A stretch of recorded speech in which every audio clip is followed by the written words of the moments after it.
भारत सरकार ने देश में तमाम सारी नदियों पर जलमार्ग यानी इनलैंड वाटरवेज विकसित करने का फैसला किया है और इसको लेकर शुरुआती प्रयास के तौर पर गंगा पर प्रयागराज से लेकर हल्दिया के बीच में एक नेशनल इनलैंड वाटरवेज 1 ये बन भी गया है और इसमें अलग अलग जगहों पर बंदरगाह बने हैं और टर्मिनल प्रयागराज और हल्दिया पर बना हुआ है।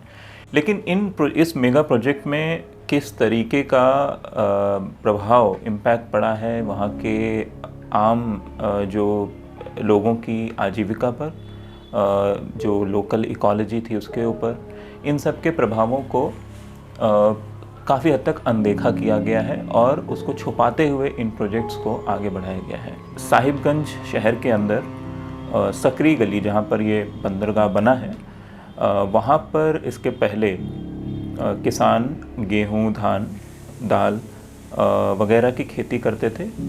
काफ़ी सारे मछुआरे थे और एक बहुत बड़ी तादाद उन लोगों की थी जो फेरी यानी नाव चलाते थे और गंगा के इस तट से उस पार लोगों को ले जाते थे। पोर्ट से हम लोगों को कुछ फ़ायदा नहीं होगा, बारी बारी कंपनी का लोगों का फ़ायदा बेनिफिट होगा। यहाँ लोकल जितने भी उनको कोई फ़ायदा नहीं होगा। यहाँ के गरीब मजदूर तो घाट से ही अपना काम से जीवन यापन कर रहे थे और ये पोर्ट से क्या होगा? ये तो पोर्ट से तो कन्वेयर सिस्टम बन रहा है, कन्वेयर सिस्टम में डायरेक्ट माल उस पर जाएगा। गरीब मजदूर उस पर क्या काम करेंगे?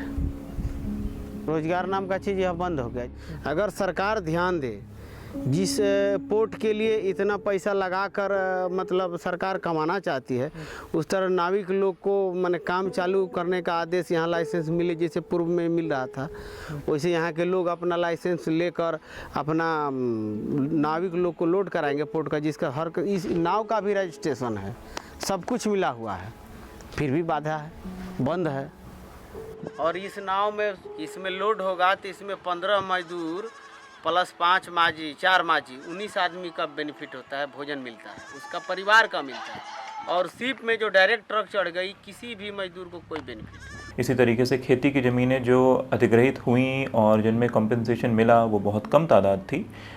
बाकी जो ज़मीनें अधिग्रहित हुई और जिनको कंपनसेशन नहीं मिले उनको अंततः पलायन करना पड़ा, उस जगह से माइग्रेट करना पड़ा। काफ़ी सारे लोग दिल्ली और अन्य जगहों पर गए।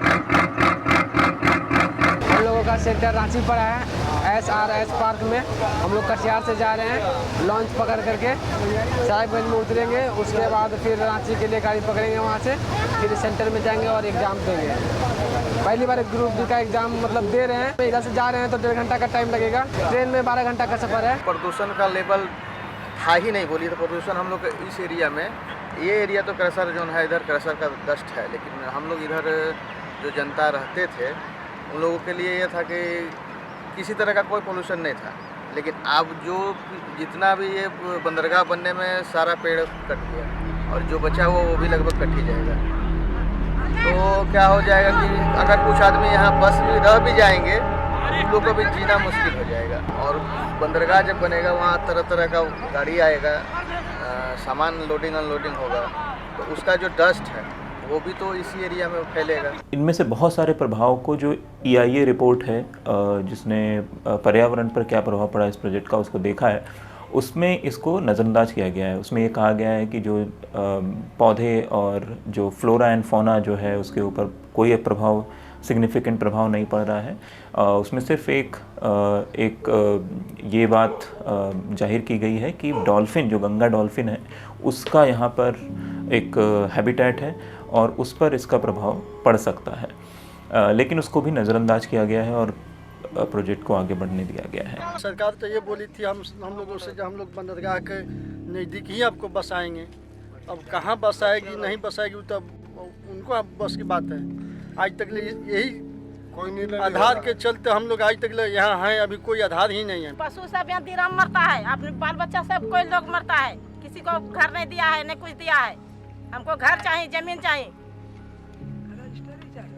रजिस्ट्री चाहिए, जैसा रजिस्ट्री जमीन लिए हैं। हमको 4 को बेटा है, हम लोग बेटा को मिला, एक बेटा को नहीं मिला, 3 को कहाँ जाएगा, की खाएगा, की कमाएगा? बाल बच्चादार है, 3 को 4 को बाल बच्चा है, बेटा लोग को उस लोग को पैसा नहीं मिला है, खाली बाप को दिया है। क्या वाकई में इस प्रोजेक्ट के जरिए जिस तरीके के कार्गो ट्रैफिक की उम्मीद की जा रही थी और जितने जहाज इस पे चलने की उम्मीद की जा रही थी, क्या वो वास्तविकता में हुआ है? मेरा नाम अवली है। मैं मंथन अध्ययन केंद्र के साथ रिसर्चर की तरह काम करती हूँ और मंथन 2016 से जब से इनलैंड वाटरवेज प्रोजेक्ट एक तरीके से नए रूप से नए स्केल पर इंट्रोड्यूस किए गए हैं, तब से हम लोग इसका एक तरीके से अध्ययन कर रहे हैं। हमने अभी जो बात की थी साहिबगंज के लोगों से, उन्होंने बताया कि खाली इसका जो मेंटेनेंस का जो एक कॉस्ट है वो एनुअल कॉस्ट 28 करोड़ आता है और 2019 से 2021 तक सिर्फ 18 वेसल्स अब तक इस टर्मिनल पे हैंडल हुए हैं, जबकि जो प्रोजेक्शन डीपीआर रिपोर्ट में दिया गया है वो मिलियन टन्स में है। सो इस टर्मिनल को इस तरीके से बनाया गया था कि पहले ये टर्मिनल बनाया जाएगा फ़ेज़ 1 में, फिर इसको प्राइवेट प्लेयर्स को ऑपरेट और मेंटेन करने के लिए दिया जाएगा। इस टर्मिनल के 2 बारी टेंडर्स फ्लोट किए गए हैं सो दैट प्राइवेट प्लेयर्स आएँ और इसको चलाने के लिए आगे अपना बिडिंग दें। बट दोनों बार ये टेंडर्स कैंसिल करने पड़े क्योंकि प्राइवेट प्लेयर्स का इंटरेस्ट ही नहीं है इस टर्मिनल में, जो कि एक और बात है जो इस पूरे प्रोजेक्ट की वायबिलिटी पे एक तरीके से एक बहुत अच्छा क्लियर रिफ्लेक्शन है कि बड़े जो टर्मिनल्स हैं, एक तो इनके इम्पैक्ट्स बहुत ज़्यादा हैं और दूसरी बात जो एक्चुअल काम है उनका, जिस काम के लिए उनको बनाया गया है, वो उस पर भी खरे नहीं उतर रहे हैं। साहिबगंज के बंदरगाह के प्रोजेक्ट से ही करीब 60-70 मील की दूरी पर एक और mega project Adani thermal power plant भी बन रहा है। मीडिया के कई सेक्शंस में ये रिपोर्ट किया गया कि ये प्रोजेक्ट मुख्य तौर से बांग्लादेश को बिजली निर्यात करने के उद्देश्य से बनाया जा रहा है और साथ में इसमें जो कोयला लगने वाला है वो ऑस्ट्रेलिया से अडानी की जो वहाँ पर खदानें उन्होंने ली हैं, वहाँ से इसका कोयला इसमें आने वाला है।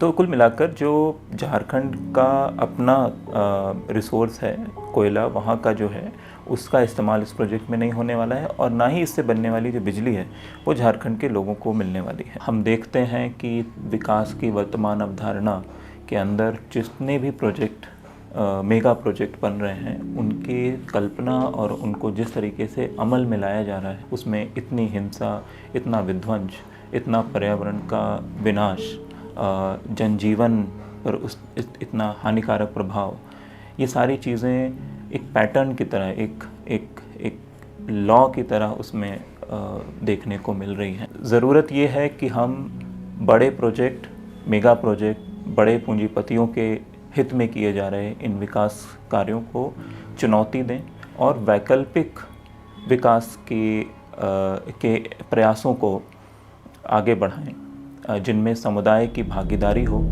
और उनका नेतृत्व हो।